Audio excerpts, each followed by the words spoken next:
नमस्कार दोस्तों। आज हम लोग बात करते हैं डिफरेंट टाइप्स के इंस्ट्रूमेंट के बारे में, यानी कि कौन कौन से उपकरण होते हैं और उनका यूज हम किन किन कंडीशन को मेजर करने के लिए काम में लेते हैं। तो देखते हैं इंस्ट्रूमेंट्स के बारे में।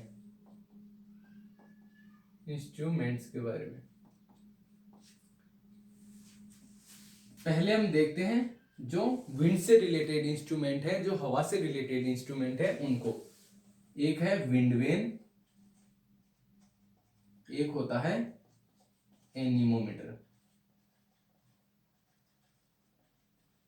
एक होता है विंडवेन, एक होता है एनीमोमीटर। विंडवेन जो है वो हवा की दिशा को, यानी कि विंड की डायरेक्शन को मेजर करने का काम करता है, यानी कि कौन सी दिशा से हवा बिलो कर रही है, कौन सी दिशा से हवा बह रही है। यानी कि विंड की डायरेक्शन का मेजरमेंट किससे करते हैं?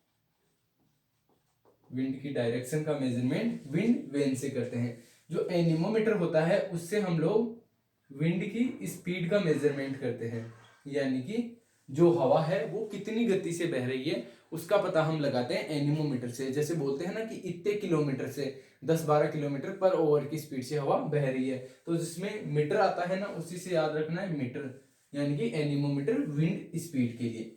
अब बात करते हैं दो इंस्ट्रूमेंट हैं जो प्रेशर से रिलेटेड है। एक इंस्ट्रूमेंट है वो एटमॉस्फेरिक प्रेशर से रिलेटेड है,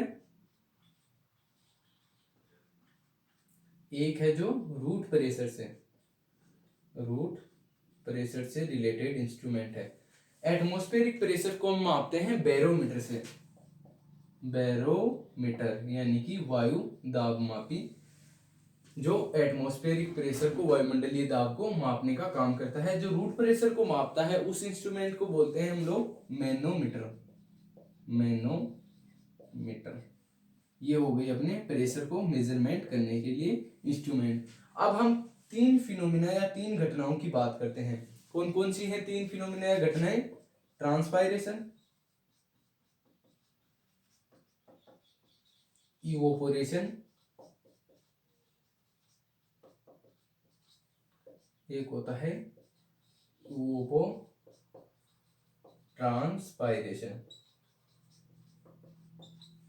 क्या होता है ट्रांसपायरेशन? जब किसी प्लांट सरफेस, स्पेशली लीफ के द्वारा, स्पेशली जो लीफ होती है उसके द्वारा वाटर का वेपर फॉर्म के रूप में या भाप बन के जो लीफ सरफेस होती है या कोई भी प्लांट सरफेस होती है वहां से जाना कहाँ पे? वायुमंडल में। यानी कि किसी भी लीफ सरफेस या प्लांट सरफेस से वाटर का निकलना क्या कहलाता है? ट्रांसपायरेशन कहलाता है। अब बात करते हैं इवोपोरेशन की। किसी भी अर्थ सरफेस या किसी भी वाटर रिसोर्सेज से, किसी भी अर्थ सरफेस या किसी भी वाटर रिसोर्सेज से जो वाटर है उसका वेपर के रूप में उड़ना या भाप के रूप में बन के वायुमंडल में जाना क्या कहलाता है? इवोपोरेशन कहलाता है। और जब ये दोनों घटनाएं साथ होती हैं, यानी कि प्लांट से भी हो रहा है वाटर का लॉस और जो इवोपोरेशन है जो अर्थ सरफेस है उससे भी हो रहा है, तब ये घटना क्या कहलाती है?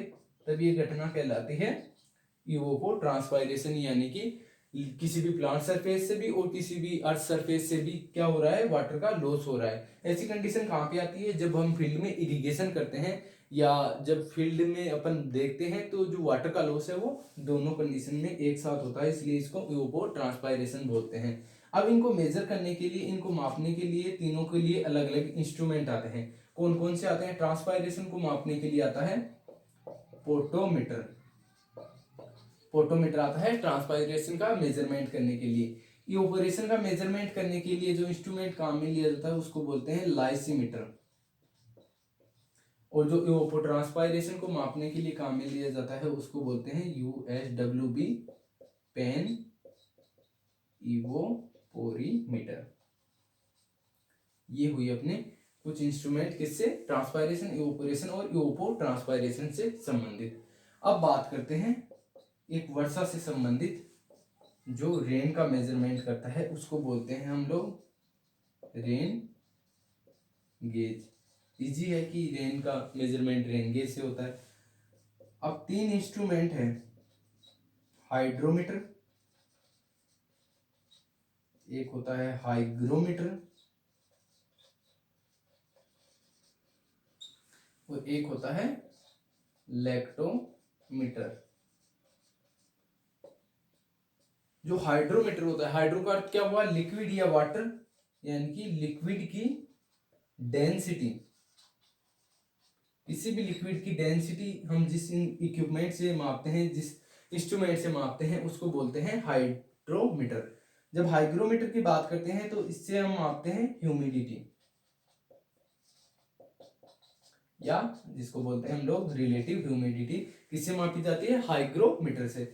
बात करें इलेक्ट्रोमीटर से, तो किसी भी लिक्विड की डेंसिटी मापनी है तो किससे मापेंगे, हाइड्रोमीटर से। लेकिन जब मिल्क की डेंसिटी मापनी हो, मिल्क की डेंसिटी मेजर करनी हो, तब किससे करते हैं, लैक्टोमीटर से, और इसी से मिल्क की प्योरिटी भी पता चलती है। तो ये हमने की हाइड्रोमीटर, हाइग्रोमीटर और लैक्टोमीटर की बात। अब दो इंस्ट्रूमेंट देखते हैं, एक होता है पायरेलियोमीटर, एक होता है पायरेनोमीटर। एक होता है पायरेलियोमीटर, एक होता है पायरेनोमीटर।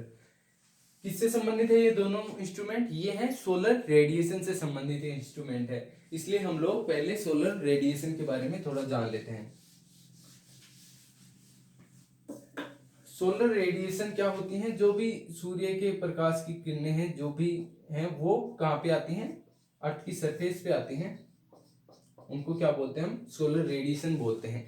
ये तीन भागों में डिवाइड की गई है। कौन से में, direct solar radiation, diffused solar radiation, diffuse, एक होती है रिफ्लेक्टेड। कौन कौन सी हुई, डायरेक्ट, डिफ्यूज्ड और रिफ्लेक्टेड। क्या डिफरेंट होता है, क्या अंतर होता है इनमें, जो सोलर रेडिएशन सीधे अर्थ की सरफेस पे आ रही है उनको बोलते हैं डायरेक्ट सोलर रेडिएशन। जो रेडिएशन है वो सुबह और शाम के समय में रेडिएशन क्या होती है, यहाँ पे आके डिफ्यूज हो जाती है, बिखर जाती हैं, उनको बोलते हैं डिफ्यूज सोलर रेडिएशन। और जो रिफ्लेक्टेड सोलर रेडिएशन है वो कौन सी होती है, सोलर रेडिएशन आई और यहाँ से रिफ्लेक्ट हो गई, अर्थ की सरफेस पे आके और यहाँ से रिफ्लेक्ट हो गई, जिनका अपन काम रिमोट सेंसिंग में भी काम में लेते हैं, इन रिफ्लेक्टेड सोलर रेडिएशन को। और इस फिनोमिना को अपन एल्बिडो फिनोमिना भी बोलते हैं। तो ये तीन प्रकार की हो गई क्या, सोलर रेडिएशन। अब जो ये पायरेलोमीटर है, इससे हम क्या मेजरमेंट करते हैं, amount of direct solar radiation. कौन सी वाली का, जो डायरेक्ट सोलर रेडिएशन होते हैं उनका मेजरमेंट करते हैं। किससे करते हैं, पायरेलियोमीटर से। जो पायरेनोमीटर है, जिसमें एन है, इनमें अंतर एन और एल आई का ही तो है, तो जो जिसमें एन है उसके द्वारा जो टोटल इनकमिंग होती है, टोटल इनकमिंग सोलर रेडिएशन, इनका मेजरमेंट करते हैं पायरेनोमीटर के द्वारा। यानी कि इन तीनों प्रकार की जो सोलर रेडिएशन होती है उनका मेजरमेंट पायरेनोमीटर द्वारा किया जाता है। और जो डायरेक्ट वाली होती हैं उनका केवल जो डायरेक्ट है उनका किससे किया जाता है, पायरेलियोमीटर से। ये हुए सोलर रेडिएशन से रिलेटेड कुछ इक्विपमेंट।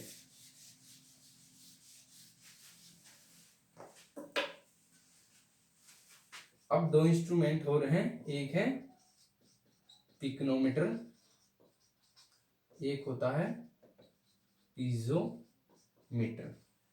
पिक्नोमीटर से हम लोग क्या पता लगाते हैं, specific gravity of earth, specific gravity of earth. और जो पीजोमीटर है उससे हम पता लगाते हैं वाटर टेबल होता है उसकी डेप्थ, यानी कि कितनी गहराई पे वाटर टेबल है, कितनी गहराई पे जल स्तर है, उसका पता लगाते हैं पीजोमीटर से। एक होता है क्रिसोग्राफ, क्रिसोग्राफ, इससे क्या पता लगाते हैं हम लोग, ग्रोथ ऑफ प्लांट्स, यानी कि किसी भी प्लांट्स की जब हम ग्रोथ का पता लगाते हैं वो किससे लगाते हैं, क्रिसोग्राफ से लगाते हैं। एक ये पोटोमीटर है, इसी से याद रखना, एक पोरोमीटर और होता है। क्या होता है, पोरोमीटर। पोटोमीटर से याद रखना है पोरोमीटर। पोरो का अर्थ होता है स्पेस, यानी कि रंध्र, और रंध्र किस में पाए जाते हैं, स्टोमेटा में। यानी कि जो स्टोमेटल बिहेवियर को जो इंस्ट्रूमेंट पता लगाता है उसको बोलते हैं हम लोग पोरोमीटर। एक होता है कैम्बल स्ट्रोक, जिससे हम लोग पता लगाते हैं सनशाइन ओवर्स के बारे में, यानी कि कितने टाइम तक सनशाइन रहा, कितने टाइम तक जो सूरज है वो रहा। इसका पता किससे लगाते हैं? कैम्बल स्ट्रोक से। एक और होता है जिसको हम बोलते हैं एल्टीमीटर, जिससे हम लोग हाइट का पता लगाते हैं। तो ये कुछ इंस्ट्रूमेंट है जिनके बारे में हम लोग को जानना जरूरी होता है और एग्रीकल्चर के लिए इंपॉर्टेंट इंस्ट्रूमेंट है। एक जो है अपना, कहाँ पे गया, इवोपोरेशन। लाइसीमीटर है वो इवोपोरेशन के काम में भी लिया जाता है और लीचिंग के काम में भी लिया जाता है। इसके काम में लीचिंग को मेजरमेंट करने के लिए भी काम में लिया जाता है। बात करते हैं लीचिंग क्या होती है। लीचिंग होती है किन्हीं भी साल्ट या किन्हीं भी लवणों का वाटर के साथ घुल के जो अपनी सॉइल सरफेस है उससे डीप जाना, यानी कि जैसे ये सॉइल सरफेस है, यहाँ पे कोई भी साल्ट्स वगैरह थे, मतलब ऊपर तो नहीं थे या फिर यहाँ पे ही थे आसपास सरफेस के, जब वाटर यहाँ पे एंटर हुआ तो वाटर के साथ ये लीच कर गए, नीचे चले गए, ये जो सॉल्ट्स हैं वो नीचे चले जाते हैं। उस प्रोसेस को हम लोग बोलते हैं लीचिंग। तो ये अपन ने कुछ इंस्ट्रूमेंट्स के बारे में पढ़ा। धन्यवाद।